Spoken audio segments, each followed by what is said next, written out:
Chris Cartman, Sun Nova Source. How much football did you watch on Saturday, and what did you take from it, and especially whether or not you think that there's more parity now with rev share and all that? Yeah, I mean, I watched a lot from waking up to going to bed. I mean, we pretty much watching football all day. My wife loves football too, so she's the one that's like, we can't go anywhere because, and we end up going somewhere with my family to watch football more. But yeah, watch a lot of it. There's tons of parity. Every week, you don't know who's going to win. I think that's the biggest difference is I think somebody said the days of like multiple undefeated teams, I think it may have been Coach Smart or something, may have been somebody else, maybe multiple people, but it's getting harder and harder, and I couldn't agree more with that. I think, you're going to see more losses advance further, and a loss or two losses in some cases, sometimes maybe three losses if you can still get to your conference championship game is not the end of the world anymore because of the parity. So I do think the game is changing from that perspective. And then how do you talk to your team in light of that? You just try to be you lose a game, you got to come back and try to be better. I mean, you can't get so caught up in, the results, and you got to really fall in love with the process. The same thing we always talk about, that, last year I think we started conference 2-2, maybe 1-2. I don't know. Definitely 0-1. I'm trying to think. Maybe it was 3-1, 3-2, something like that. I don't know exactly what it was, but 2-2, right there it is. So, and then we came back to win the league. So I think for us, it's you just got to keep fighting every week, and you never know what happens. How you doing, Kenny? Hood Rubino, Devil's Digest. I know some coaches might have the temptation in the bye week just to really add more wrinkles. I'm not saying reinvent the wheel, but just really try to do things different. Try to show opponents stuff you didn't show in the first 5 weeks. But in your case, because you had maybe some basic stuff to really work on, that really wasn't a temptation at all? No, I think we got a lot of really, really fancy stuff that have gone in. A lot of really tricky things. I think we have 4 throwbacks, 9 different wildcats, so we just got a ton of it. So yeah, lots of you guys are out of practice. I'm surprised you didn't report on it, all the craziness. But we just wanted to get better at what we need to get better at, the areas we need to get better at. Hopefully we improve. I think that was the goal of the bye week, and then also get a jump start on Utah because obviously they're a really good football team. Their one loss is to a top 10 team in the country, and they could have easily won that football game. I mean, it was a one-possession game in the fourth quarter, and they had a touchdown called back for an illegal man downfield in the first quarter. That was an irrelevant penalty. It was a flag, but it was irrelevant to the shot play. So it really could have been a tie game in the fourth quarter versus the number 8, 9 team in the country. So really good football team, and I think we tried to fix our mistakes and then, get ready for Utah. Hey, Kenny, Blake Neiman, Fox 10 News. The first year you're under your staff, you went to Salt Lake City and lost 55-3. A lot of things have changed since then, but have you pointed that loss this week at all and maybe used it to fuel your guys? Yeah, I mean, we definitely pointed out that the last time we played here, it was really bad. And it's a tough environment. I mean, tough environment. There's 50-60% chance of thunderstorms, rain. We could hit a delay. And we have an 8:15 kickoff that could also get delayed. And we may be playing this game at 10 p.m., 10:30. I mean, that's not a far-fetched scenario based off the weather report. And it doesn't matter when we play it or where we play it. We're going to play a really good football team with a great crowd, and we got to be ready to go play a physical brand of football. And we got to be able to do all the little things right. Hey, Kenny, Adam Beadle, Arizona Varsity. Is Devin Dampier maybe one of the more dynamic quarterbacks you've had to prep for during your time at ASU? Yeah, he's a phenomenal player. I mean, I definitely should have recruited him harder, to be honest. I mean, he's definitely proved me wrong. I always thought he was a really good player, but how productive he's been in college football, I mean, super impressed by him. Completion percentage out the roof, his ability to extend plays. I mean, how he runs the offense and operates it. I mean, super, definitely a miss by me, 100%. And kudos to them for having him on their team because he's a really, really good football player. And he's a tough guy to tackle. He gets the ball out fast. I mean, he just does a lot of things well, which is why he won a lot of games at Saguaro High School. So kudos to him. I'm happy for him. I mean, my brother-in-law coached him, was his quarterback coach. Jason Munz was his head coach. So Even though we're playing him this week, I got a lot of respect for him, his game, how he plays, how he goes about his business, and how he continues to prove people wrong and has a chip on his shoulder. So I got nothing but respect for him, and I wish him luck the rest of the way. Jordan in the back. Hey, Kenny, Jordan Ham, Sports 360 AZ. Given that connection that Coach Mons and some of the other local coaches you have, do you try to lean on Coach Mons in terms of prepping for Dampier, or do you try to just stick to what you've seen recently? Yeah, we're going to stick to kind of what we see on tape. Coach Mons definitely may have some stuff, but usually the stuff he says is, oh, no, he's a really good competitor. He plays better in big games. I'm like, awesome, great. That's exciting. Yeah, he's really tough to tackle. He's savvy. Great, perfect. He's more telling us things that we don't want to hear. I want to hear him say, like, yeah, the kid can't do something, but that's not what he says. He says he can do everything. And it's just more, he's just more confirming what we see on tape, which is a really, really good football player. Doug Franz, Unplugged Podcast. Yesterday's DeMercado fumble at the goal line. How do you use that?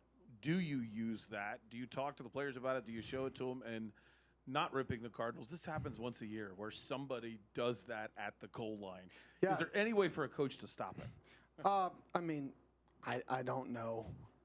I think Coach Gannon does a phenomenal job. I'm from here, so I understand how the city works, right? They're 3 plays away from being undefeated. And sometimes you get lost in the result, but Coach Gannon's phenomenal. They're very close, and to have that play, that's just an unfortunate play. For us, we had a play similar. Raleek on his long touchdown, he dropped the ball. He was 2 yards in the end zone, though, and I ran over there and grabbed him and tried to coach it up. And we show clips every Friday of coachable moments. So every Friday we show about 10 to 15 minute on situations, like 2 minute, 4 minute, and then plays that happen in college football that basically we don't want to happen to us. And we show NFL clips too. So we try to show those clips so our guys are ready for pretty much everything, whether it's catching the ball when your foot's out of bounds on a kickoff to get the ball on the 35. Whether it's, if you muff a kickoff and the ball goes in the end zone, what the rules are. If you muff a kickoff, it comes out of the end zone, what's the rules are. Does a punt, is it your body or the ball? Like, we try to go through every scenario possible so our guys are prepared. But at the end of the day, craziness happens. It's part of it.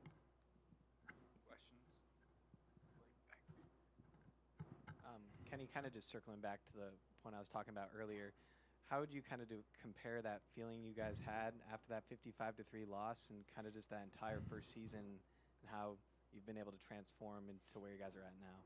Yeah, I know this sounds weird, but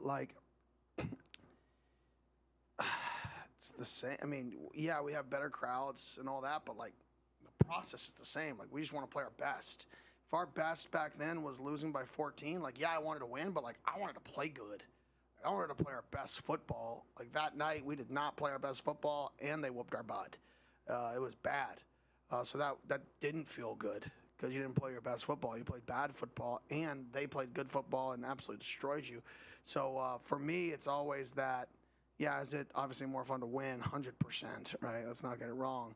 But the process is the same process that we did 3 years ago, and it'll be the same process forever here through wins, through losses, through highs and lows. I guess to follow up on that, how do you keep that belief during those times that something like this could be possible? Just work. I don't know if there was a secret sauce to keeping the belief, but work works.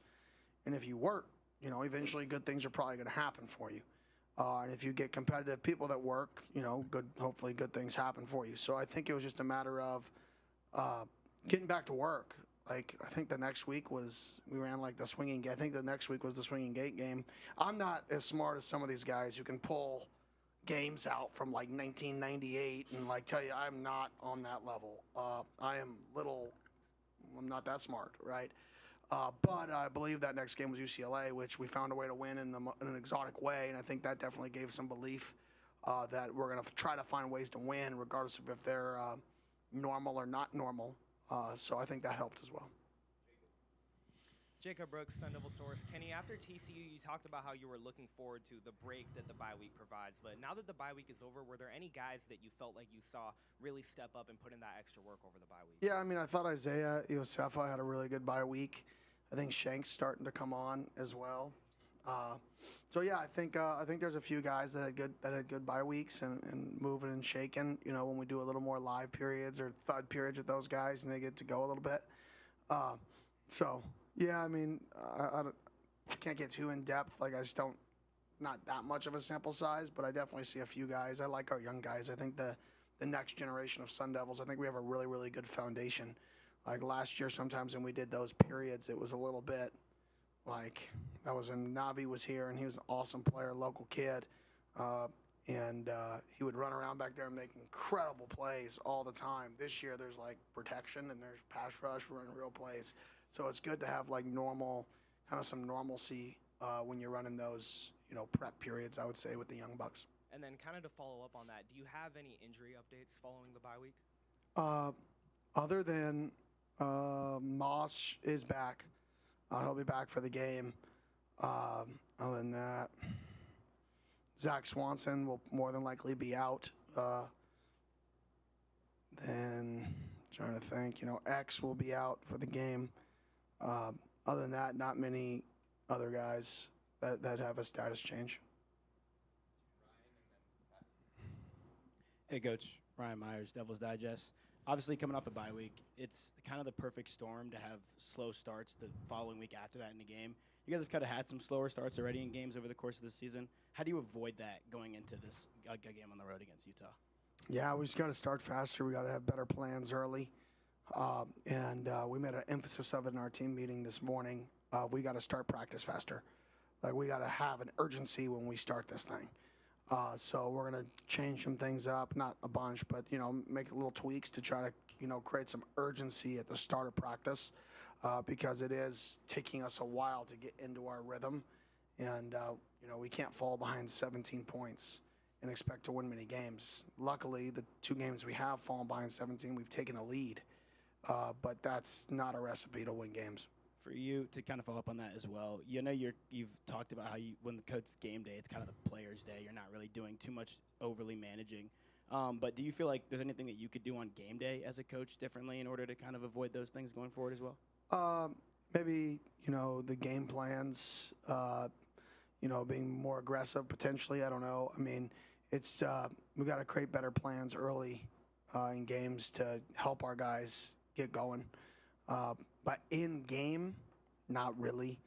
Like I say, like in game, especially the early drives, that's prep. Like that's kind of the haze in the barn. As the game progresses, that's when minor tweaks to the plan. Nobody's gonna full sail change what they do in a game plan, right? But you can make minor tweaks of things that you like and stuff like that.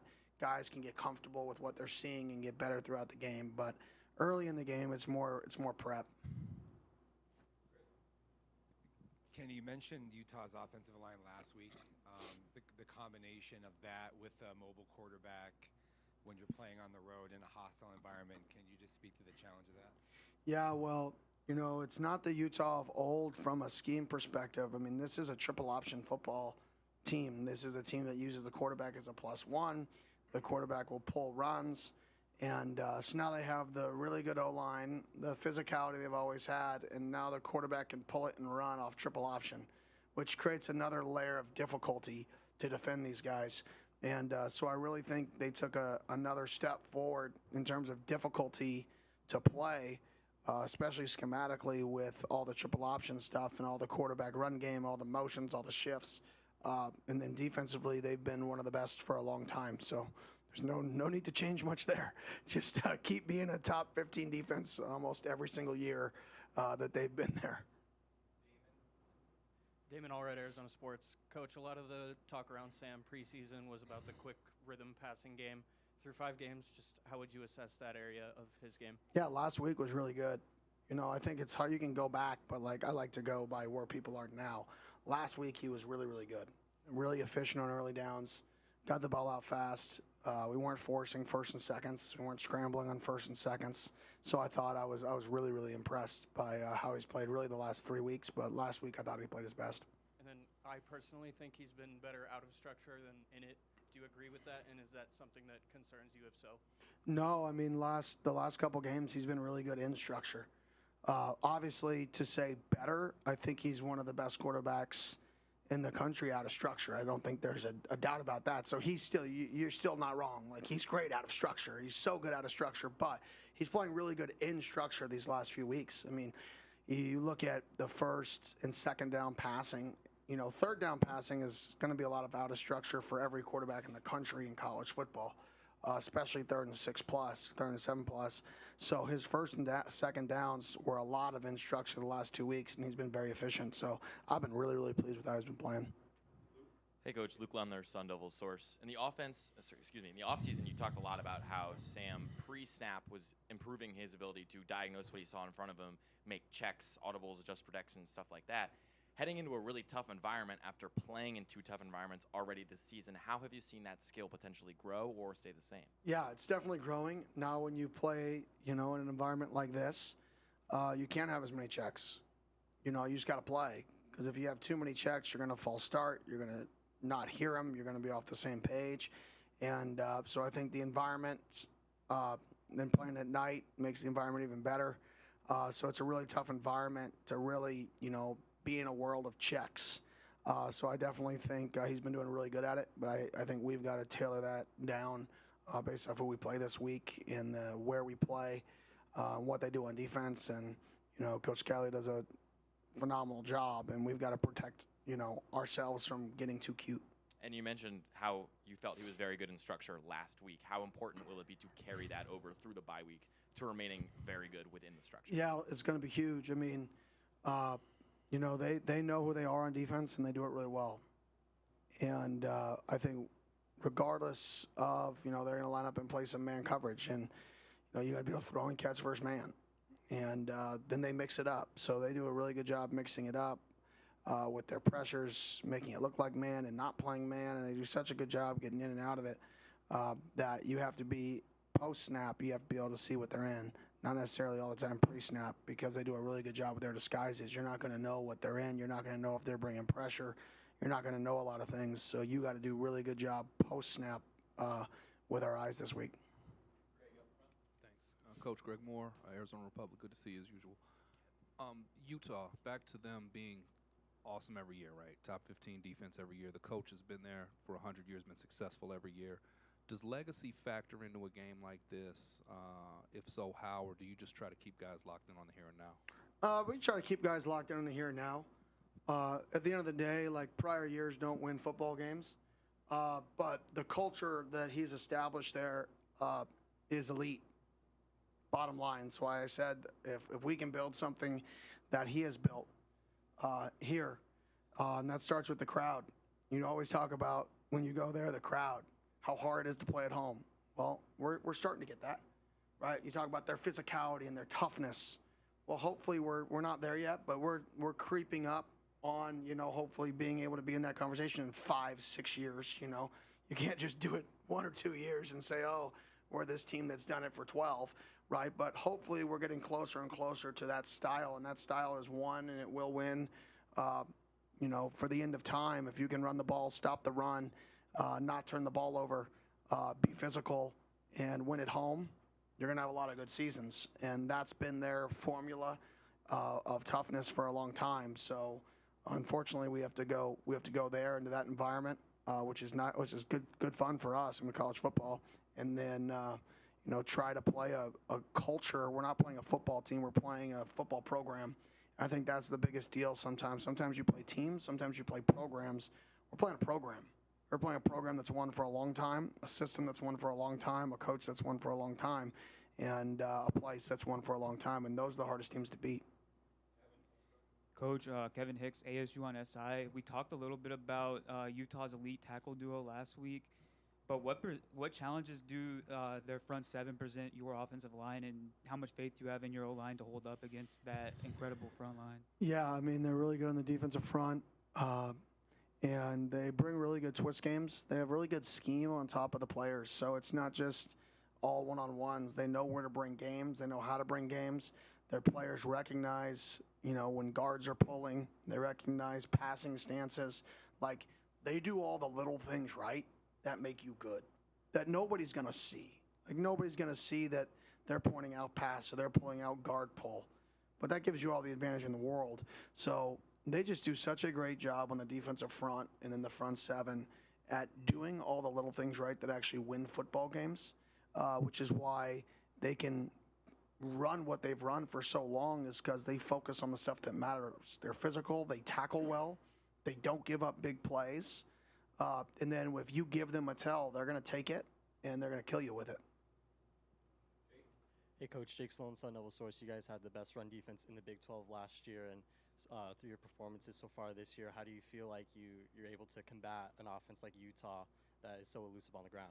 Yeah, I mean, this is a way different offense than we've been seeing because it's, there's a lot of triple option elements, a lot of quarterback read elements. They use a whole bunch of different personnel groupings, which completely change everything. Like there's not a, we know we're going to get A, B, C from these formations. This is like, okay, this week, what are they going to run from these formations? What are they going to run from these personnel groupings? So we've just got to be extremely, extremely sound this week because they present so many problems schematically on the offensive side of the ball, just from how many guys they read, the personnel groupings, and the formations. It's a really good challenge.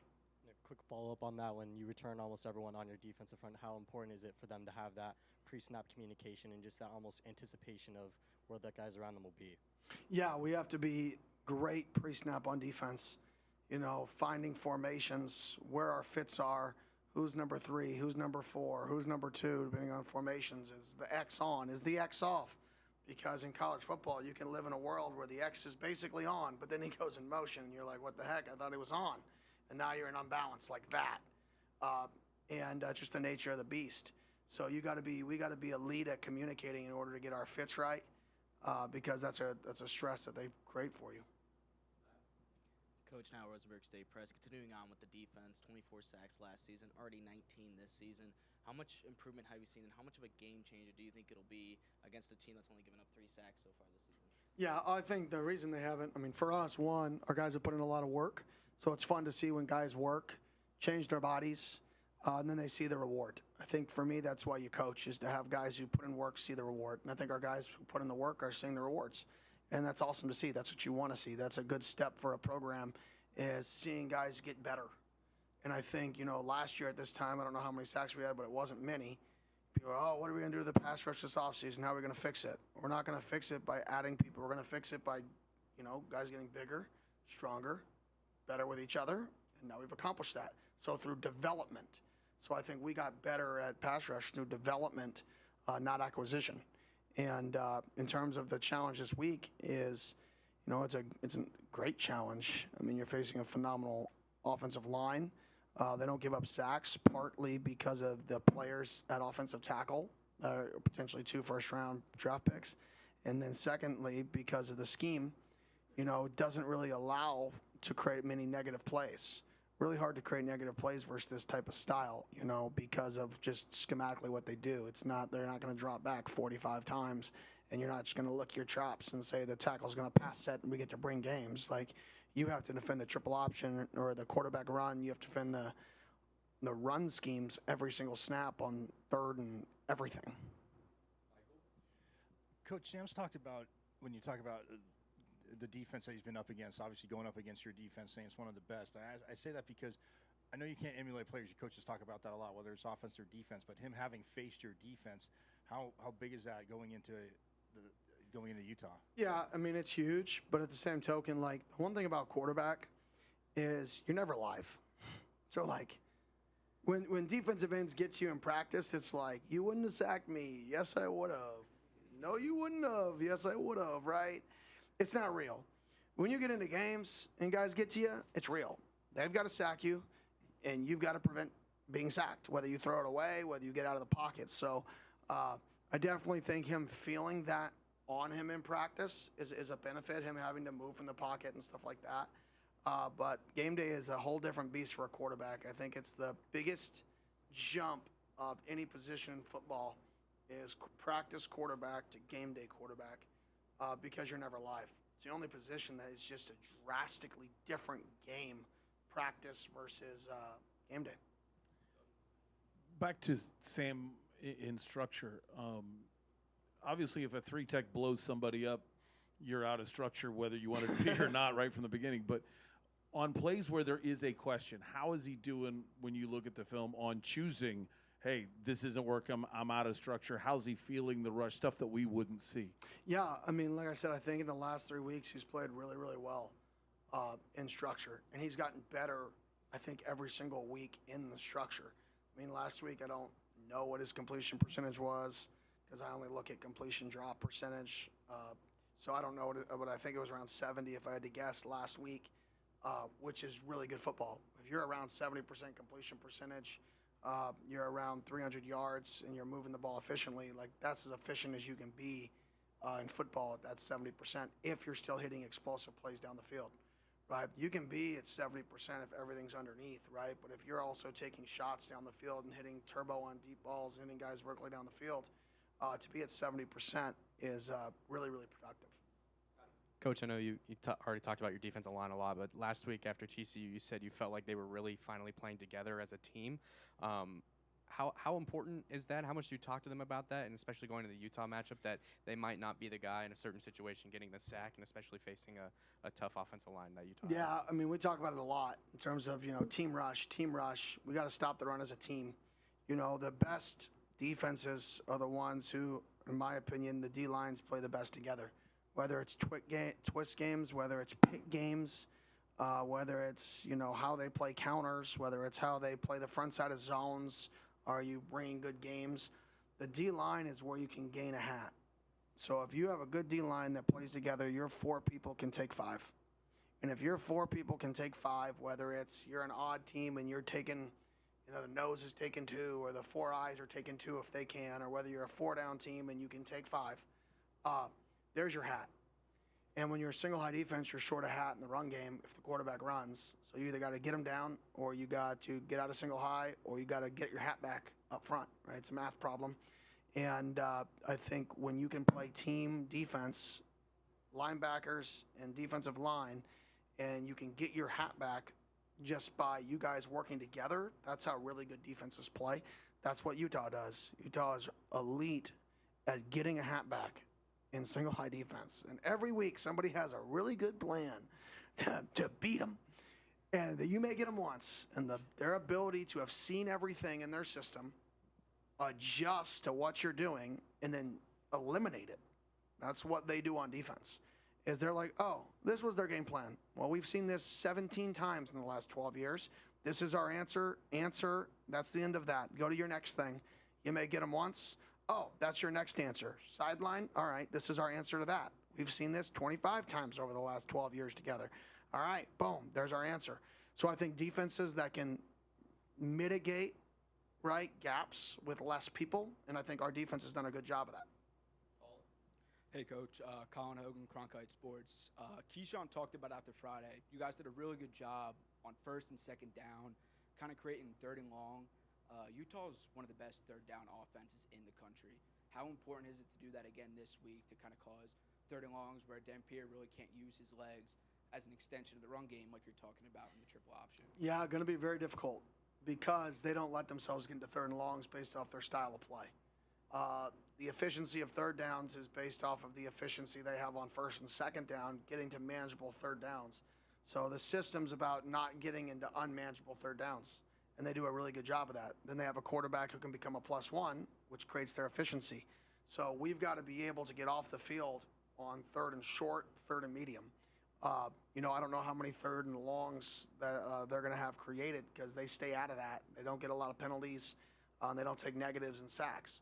So I think that's why they play really good offensive football is they don't get themselves in those tough scenarios, then they can convert.